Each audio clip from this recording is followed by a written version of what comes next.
সাথেও ভালো আচরণ করতে। মাতা পিতা যদি অমুসলিম হয় তারা ফেলে দিতে পারবেন? পারবেন? পারবেন? আমার লালমনির হাটের ভাইয়েরা অনেক মা বাপ বাদ দেওয়া যাবে? যেই মা আপনার 9 মাস 8 মাস পেটে ধারণ করলো, আপনার মায়ের নার ছেড়া ধন আপনি ওই মারে বাদ দিতে পারবেন? যে মায়ের বুকের তাজা দুধ খেয়ে আপনি আজকে বাড়ন্ত তাজা তোর তাজা, ওই মারে বাদ দেওয়া যাবে?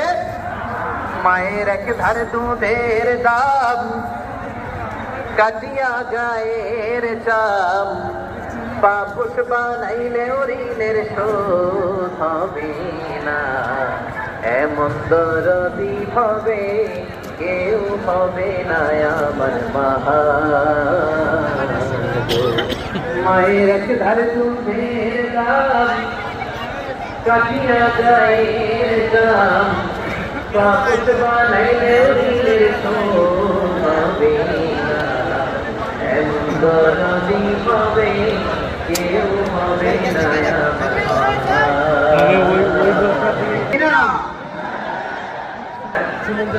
وقضى ربك ألا تعبدوا إلا إياه وبالوالدين إحسانا। আল্লাহ বলে অবধারিত দুইটা ভার্ডিক্ট তোমাদের জন্য, এক আল্লাহর ইবাদত করবা আর মা বাবার প্রতি ইহসান করবা।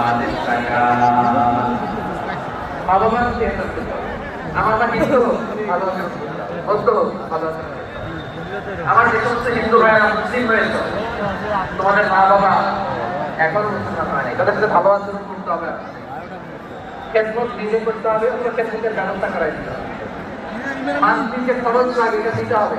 আরে তুমি এখন মুসলিম, তোমার মা বাবা হিন্দু, এখনই তো সুযোগ ইসলামের সৌন্দর্য দেখা।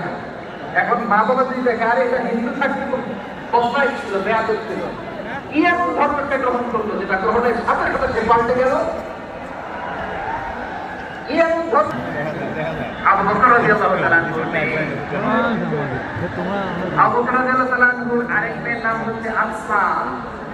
ইনাম দুজনই আবু বকর রাদিয়াল্লাহু তাআলা, আসমা আর আয়েশা। নাম দুইটা কেমন লাগে?